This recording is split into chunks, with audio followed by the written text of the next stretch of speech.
What if I provably only allow you to have proven records of meals you've had? I don't need to have who you are. I know that you're a real individual. I know that you've been to the restaurant. If the restaurant wants to cheat, they're going to pay tax on the meal. So every time they try and get false reviews, it means that they have put something in that is a taxable invoice. Do you think that restaurant is going to get 100 people to put false reviews a day to say how wonderful their restaurant is so that they can give lots of money to the Slovenian government? Probably not. I mean, most people don't want to have a big record of everything they've spent, faked to say how I'm really making lots more money than I am. Can you please tax me more? No government will complain. I mean, governments will happily let you do it, even though it is a form of fraud. You could technically do this and the government wouldn't stop you. The government will legally let you pay them lots more tax than you need to. So don't worry about that one. But let's think about this for a moment. You, the consumer, would you trust the reviews from someone who has provenly eaten and paid for a meal over random Yelp guy, Bob256, who basically says, this restaurant's great, this one sucks, goes in there and seems to be rather biased because how they are, puts a few Twitter things up, has random troll type stuff, and goes away. Which one do you think's better?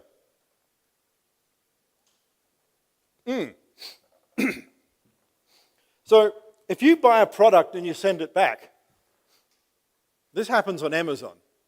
One of the things on Amazon is people are proven buyers according to Amazon's system, but the product gets returned. But you don't see that. What if you did? If the person says, this is a wonderful product, I'm going to use it, and then 2 days later you see that it was sent back. Do you think that's a trustworthy product vendor and sort of review? No. So now, what about if without even knowing who it is, you can now limit this to your friend group? You, your group, not them, you guys know that I trust these guys. You don't know each other. You form a group of similar type people and you exclude their reviews because you know they're vegetarians, so they have no taste. They don't know what real food is, okay? So they eat food. They eat things that food eats. You guys, you actually eat real food. It's like meat and animals and things that make noises and run around fields and, yeah, tasty stuff. So you don't want any of theirs. Which review do you think is going to be better? The vegans or people who eat real food? You don't need to know. All you need to know is you can now form groups this way. And there's no algorithm decided by Google. You have decided, I want to sign up for meat eaters. Done. And if you could have a group where it excludes people because they go to vegan restaurants. Horrible stuff. They eat too much fish. Maybe if you see people have had 6 fish meals in a week, you exclude them because, well, obviously they eat too much fish. You can do that. What do you trust better? Mr. Dorsey's algorithms? Do you think they're great? I mean, who thinks Mr. Dorsey's now owned by Mr. Elon that those algorithms are the best thing since sliced cheese and you want to stay with Silicon Valley. No. What about if you could pay people to decide these things for you as well? You don't necessarily want to filter out all these people. So you could actually have others that form groups. Right now people make playlists and they put them out there for sharing. I could also make a proven group of meat eaters in Slovenia group. And I could update this and monitor it. And I can do it in such a way that it's private. By allowing you can now select what you want. Not because Facebook have decided this is what crap you should read. If you want to read crap, that's your choice, not their choice. Ignore their algorithm, make your own. Decide what your own is. Have people review them and view them. So,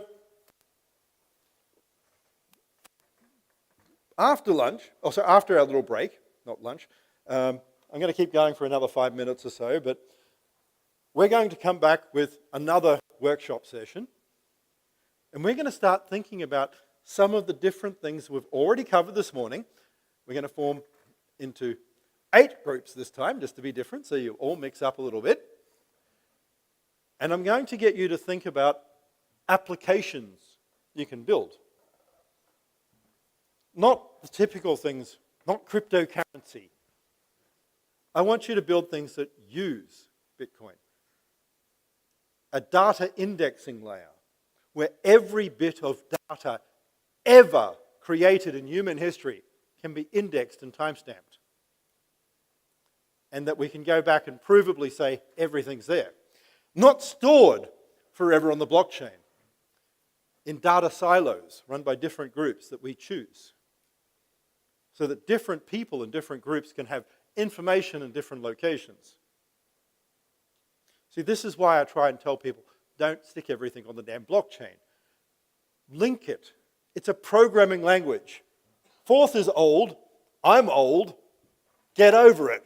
I like Forth. I'm old. Us old people like old things. Now, unfortunately, until someone makes a higher level language, like Xiaowei is starting to do, you have to put up with old people language, like assembly and Forth. Too bad. But with this, you can start creating ideas.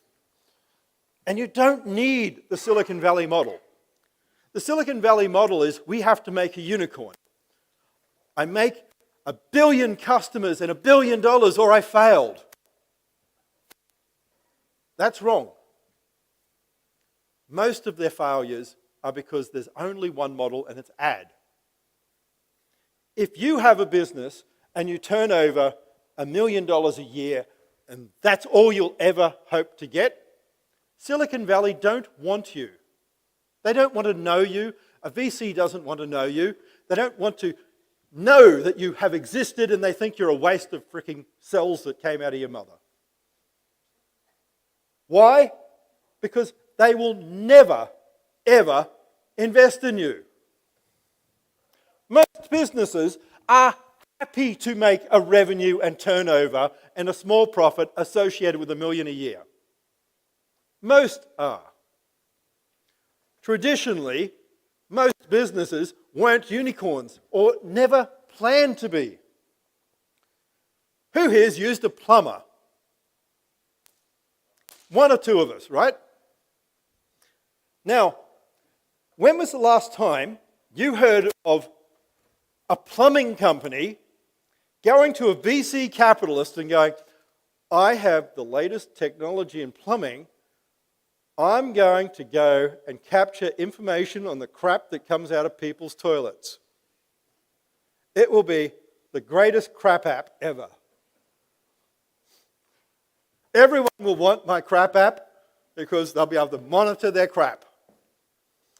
I'm sure there was some company where someone wanted to monitor health or something with a prick of their finger. Maybe you could raise billions of dollars in the same way. You could call it crap health or something like that.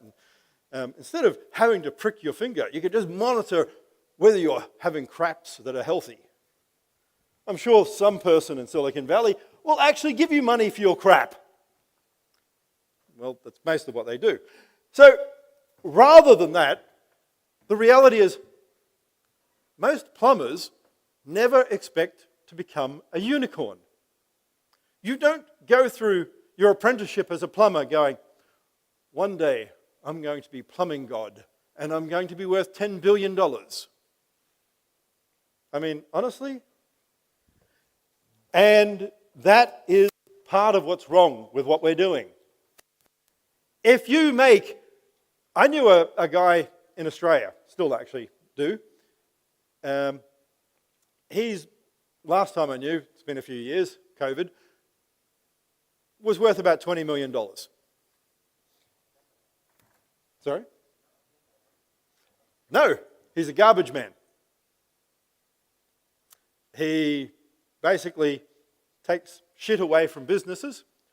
He dropped out at year 8, and he does a whole lot of shit that no one wants to do, and they pay him well for it. And he has other people working for him, and he runs a business, and he has a nice little penthouse in Sydney. Nice guy. Guess what? That's a good business. Most people are proud to have something like that. None of the Silicon Valley crap going, you're a failure, you only got $20 million. This is the real world. And the reality is 99.99999% of the population will never, ever be billionaires. And the fact of the matter is, that's not a bad thing. It's not a problem that you make a business that people want to use and work for the rest of your life and leave it to your kids and do all these things like people used to do when I was growing up. This whole, we have to have one big company running the world, bullshit. So I want you to think about IT, and when we come back, we're going to think about how we can make different companies and how we can make structures where I don't put my data on Google, where I don't use a service from Microsoft, where I don't use Amazon. So let's have coffee. The best way to predict the future is to create it. And at the London Blockchain Conference, we'll help you create the future. It is the greatest challenge in the blockchain industry right now. Everyone is drowning in information and misinformation while starving for wisdom. Blockchain is the defining technology of our time. At our event, you'll gain a new perspective, but most importantly, understand how you can utilize blockchain technology. Explore and discover real utility and enterprise-grade technology built on blockchain. The London Blockchain Conference accelerates the rate of innovation, creating new opportunities and new revenue streams with novel solutions. You have an opportunity in front of you. Join us in London to learn and create the future.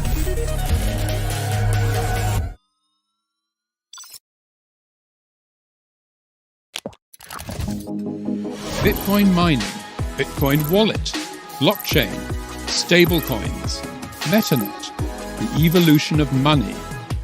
Everybody is talking about Bitcoin today, but what exactly is it? Learn the basics from experts. Learn what Bitcoin is, how it works, and why it matters. Bitcoin 101, your ultimate guide to the fundamentals of blockchain.